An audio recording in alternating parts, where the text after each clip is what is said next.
안녕하세요. 연세 편한바지내과 류마티스내과 김대식. 저는 이지은입니다. 이번 영상의 주제는 바이러스 감염, 관절염과 영향이 있을까요? 입니다. 이게 하다 보니까 생각하는데 관절염이랑 연관이 있는 질환들이 참 많은 것 같아요. 네, 그렇죠. 관절염의 종류도 많고, 그 다음 또 이제 유발할 수 있는, 연관되어 있는 병도 많기 때문에 단순히 관절이 아프다고 그냥 소형 관절 진통제만 쓰다가 이제 병의 경과를 키울 것이 아니라 원인을 찾고 관련된 이상들을 해결하는 것들이 중요하겠죠. 네. 이번에는 바이러스 감염, B형 감염이나 C형 감염이 대표적이잖아요. B형 감염이나 C형 감염이 관절염에서 어떤 증상이 나타나는지, 관절에 어떤 증상이 나타나는지를 알아보도록 하겠습니다. 네, 우리나라는 이제 서구에 비해서 바이러스 감염 빈도가 많이 높죠. 특히 B형 감염이 좀 많이 있죠. 네, 그렇죠.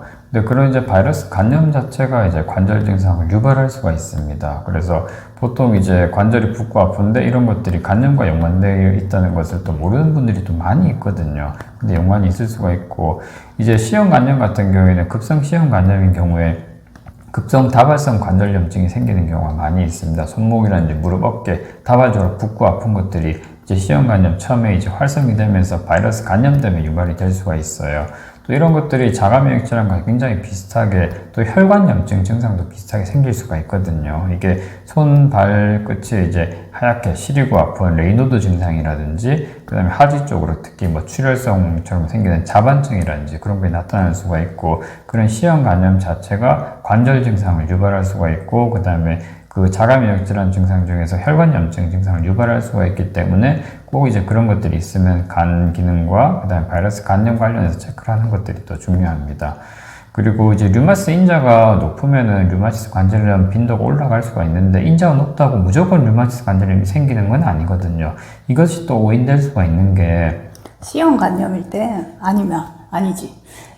그 C형 감염 바이러스가 양성일 때 류마티스 인자의 양성률이 높아지는 거잖아요. 네, 그렇죠. 그래서 C형 관절염이 있으면 류마티스 인자가 이제 류마티스 관절염은 아닌데 류마티스 인자가 높게 나오는 경우들이 있을 수 있습니다. 그래서 이것도 사실 오인될 수 있는 경우가 많이 있기 때문에, 류마티스 인자가 높고 다발적으로 관절 통증이 있기 때문에 이게 류마티스 관절염으로 또 오인될 수가 있는데, C형 감염 자체도 이제 바이러스 감염이 활성이 되면서 비슷하게 증상을 유발할 수가 있거든요.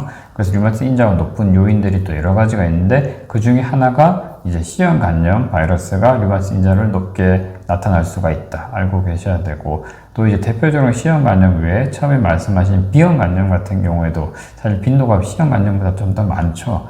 급성 B형 감염 같은 경우에도 바이러스 감염이 있으면서 감염이 되면서 다발성 관절염증이 유발되는 경우가 있을 수 있습니다. 손목이라든지 무릎이라든지 발목이라든지 그런 작은 관절에서 많이 나타나잖아요. 네, 대칭적으로 붓고 아픈 것들이 사실 이것도 류마티스 증상과 굉장히 비슷하거든요. 근데 이런 것들이 이제 대부분 이제 B형 감염 바이러스 때문에 생기는 경우에는 빈도가 그렇게 또 몇 달 이상 오래 가는 경우가 많지는 않습니다. 이제 그 B형 감염이 이제 활성이 되면은 이제 처음에 간 수치가 오르게 되고 이제 다양하게 증상들이 나타날 수가 있는데, 처음에 간 수치가 오르면서 이제 대부분 지나면서 황달 수치가 같이 올라가게 되죠.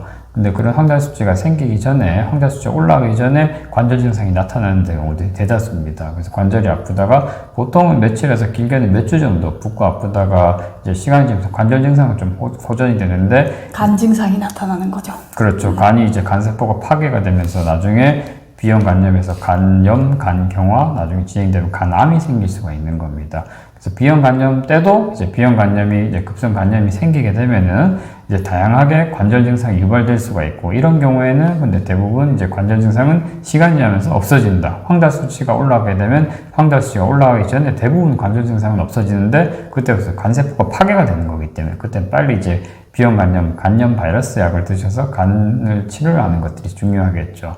그리고 말씀드린 것처럼 B형 감염, C형 감염, 바이러스 감염 자체도 이제 관절 증상을 유발할 수가 있는데, 또 문제는 이게 또 류마티스 관절염이라든지 이런 자가면역 질환이 있으신 분들이 바이러스 감염이 동반이 되면 이거 자체가 관절 염증을 유발할 수가 있습니다. 그러니까 면역 기능 이상이 같이 동반이 되면서 면역 기능이 더 악화가 될 수가 있는 거거든요. 류마티스 관절염이 악화가 된다는 말씀이시죠? 그렇죠. 류마티스 관절염들이 있으신 분들이 이제 비형 간염이 활성이 되는 그런 바이러스 감염 같은 것들이 류마티스 관절염 자체를 악화시킬 수 있기 때문에 병의 경과를 더 안 좋게 할 수가 있거든요. 그렇기 때문에 그런 것들이 또 있게 되면 주기적으로 체크를 해서 만에 하나 간 기능도 그런 이제 바이러스 감염 자체도 활성이 되면서 이상 소견이 있지 않은지를 체크하는 것들이 중요해요. 사실 요즘 또 비형 간염도 그렇고 C형 간염도 좋은 약들이 많죠. 완치를 C형 간염 같은 경우에는 완치를 할 수 있는 약들이 많이 있잖아요. 네, 치료가 어떻게 되죠, 보통? 보통은 8주에서 12주 정도 치료하게 됩니다. 먹는 약인데 좀 가격으로는 조금 C형 간염 경우에는 C형 간염에서는 8주에서 12주 정도 치료를 보통 하게 되는데요. 가격은 좀 비싸지만 거의 완치 확률이 99% 정도가 되니까 C형 간염이 있을 때는 뭐 치료를 하시는 게 중요하겠죠. 그리고 B형 간염 같은 경우에는 아직 뭐 완치할 수 있는 약제는 없지만은 이 B형 간염을 안정화시킬 수 있는 약들이 많으니까 그런 약들을 꾸준히 드시면서 관리하시면 되겠습니다. 네, 그래서 정리하면 바이러스 간염 자체도 관절염증을 유발할 수가 있고 그 다음에 그런 류마티스 관절염 같은 자가면역 질환이 있으신 분들이 바이러스 감염이 동반이 되면 이제 간염 때문에 관절 증상도 더 악화될 수가 있다. 사실 이게 초기 단계에서는 감별이 힘든 경우가 많습니다. 이게 뭐 간염 때문에 그런지 다른 관절염이 있는지 알 수가 없죠. 검사를 해봐야지 아는 거죠. 그렇죠. 그걸 이제 감별하는 것이 이제 류마티스 내과고 뭔가 문제가 있는 경우에는 꼭 이제 류마티스 내과를 방문하셔서 실제로 관절이 아프면 관절이 아픈 원인을 찾는 것들이 중요하겠습니다. 정말 요즘 검사 왜 이렇게 많이 하냐고 말씀을 많이 하시는데 다 증상이 있고 필요해서 하는 거라고 생각하시면 좋겠습니다. 네, 그렇죠. 이상이 없으면 괜찮은데 이런 것들이 동반되면서 악화되면 원인을 모르고 치료하다가 병의 경과가 나빠지면 굉장히 문제가 되는 경우가 많거든요. 요즘은 치료하기 좋기 때문에 그런 자가면역 질환도 그렇고 바이러스 감염도 그렇고 초기 치료할수록 예후는 좋습니다. 이상 소견이 있으면 그래서 아프다고 그냥 진통제 주시고 버티지 말고 빨리 체크를 하고 빨리 치료를 해서 좋은 경과를 찾는 것들이 중요하겠습니다. 네, 이번 영상은 여기까지입니다.